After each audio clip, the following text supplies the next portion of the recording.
Heartless by Marissa Meyer. Chapter 33.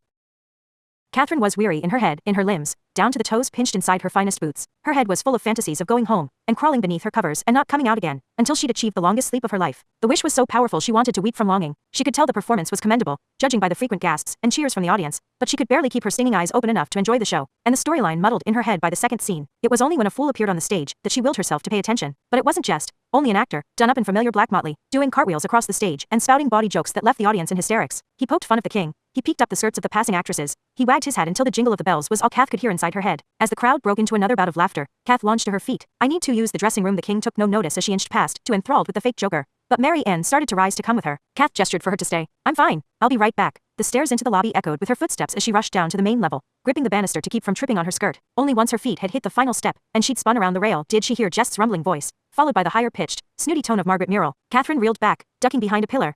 About as pig-headed as they come, Margaret was saying. An apt description, agreed Jest, though he sounded tired. But stubbornness is not always a flaw, particularly in matters of love. Margaret guffawed. Love indeed. Love, or so it seems from my perspective. You ought to see how his eyes follow you around a room. Small and baby they might be, but they overflow with affection, nevertheless. Jest cleared his throat. The moral of that, of course, is that beauty is in the eye of the beholder. I've never heard such a moral, and as I'm sure you're well aware, I am most knowledgeable in the matter of morals. I think I read it in a book. Well, there was a long hesitation. It is a decent sort of moral, I suppose. There was another too. Something about the depth of skin. Not as apropos, I fear. He is both thick-skinned and thick-headed, two of the Duke's finer qualities. I might also add that he's an impeccable dresser. Margaret hummed, unconvinced. And brave, Jest added, as showcased when he stood between you and the Jabberwock at the ball. And also loyal and compassionate. Even to his servants, I hear he refuses to let go of his cook, though I'm told she's quite dreadful. But I don't understand it. He's always been so rude towards me. I've never felt so judged in all my life than when I'm in his presence, with that snooty look he gives everyone, and the way his nose turns up. Could it be, Lady Merrill, that you've judged him unfairly? What you call rudeness might be nothing more than his inability to speak easily with a girl he admires. Do you really believe he feels this way? He told me so himself. Lady Merrill, what reason would I have for leading you astray? It just seems so sudden. I assure you it's been brewing for longer than you realize. Here, he asked that I give you this?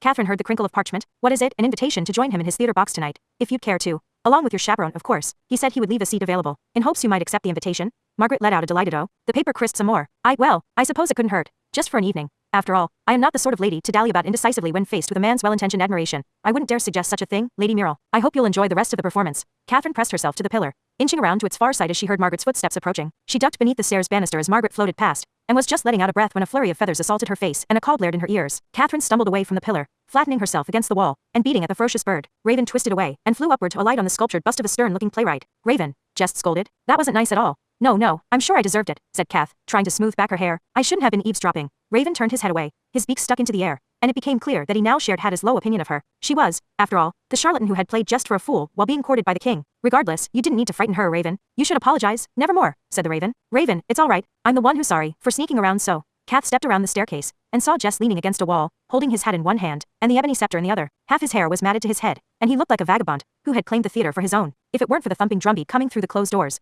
the place would have felt abandoned but for them. Thank you for what you said to Margaret just now, she said. You didn't have to help me? He tugged the hat back on. Let us imagine I did it not for you, but for true love. He shrugged. The gesture wasn't as nonchalant as she thought he intended it to be. I had the honor of speaking to his grace at the tea party, the king's tea party, and I believe he cares a great deal for Lady Murrell. His eyes narrowed as he glanced up the staircase where she had gone. I'm not entirely sure why, it baffles me as well, but what do you think will happen when she finds out the things you said weren't true? I think your intentions are commendable, but it might do more harm than good. Jest caught his head. What makes you think I said anything that wasn't true? Well, only that the Duke? She hesitated. Brave, loyal, always impeccably dressed, though it was sometimes difficult to tell with his girth and awkwardness. Her brow knit together. Would you believe I've known him nearly all my life? How is it possible that you have somehow come to know him better, so quickly? He turned his focus down to the scepter, idly rubbing his fingers along the polished smooth orb. You should go back to your seat, Lady Pinkerton. Go back to your beau. Please don't call him that. What shall I call him? Just the king if you would. He wouldn't look at her, though they stood a mere dozen paces away. It felt like miles and miles. Nothing has gone as I thought it would, he said, and she wondered whether he was speaking to her or himself, or even to Raven. I thought this would all be much easier. Your mission? She ventured, dropping her voice. From the White Queen, Raven let out a surprised squawk, but just ignored him. Ignored her question too. His Majesty is going to propose soon, you know. I almost expect him to do it tonight. Grimacing, Kath glanced back up to the first tier, glad she wasn't up in that dark box, pretending to be enjoying herself, waiting for the king to ask for her hand. If you're asking me whether or not my feelings have changed, she said, they haven't. No, that much is clear. Jest scratched beneath the brim of his hat. I'm sorry if I've been cold to you tonight, even knowing you don't fancy him like that. Seeing you with him makes me uncannily jealous. Her heart skipped. Does it? His expression turned wry as he finally looked at her. That cannot possibly surprise you? She tried not to sway too much from satisfaction. Raven let out a disgusted choking noise and flew up into one of the chandeliers. He started cleaning himself, as if soiled. You should go back, said Jest, in case anyone should come out here. We wouldn't want them, it would seem. Her lips twitched. It was such an unusual thing for him to be out of words. You're right, she said, backing away from him. She drifted around the banister, placed a hand on the rail, and looked up the long staircase. Her heart began to sink, like an anchor had been chained to it. Back to the king, back to her beau. A cheer rumbled through the theater, drawing her attention to the closed doors. Lady Pinkerton, said Jest. She glanced back, Have you decided what you will say once he asks? Inside the theater, more cheers exploded. Louder still, the raven let out a shrill caw. Do you think I could possibly say yes? She asked, for in this moment, it seemed impossible to her. Jest was expressionless for a moment, before it turned to pain, the kohl creasing around his eyes. I think you have to say yes, he whispered, and it sounded like he was pleading with her.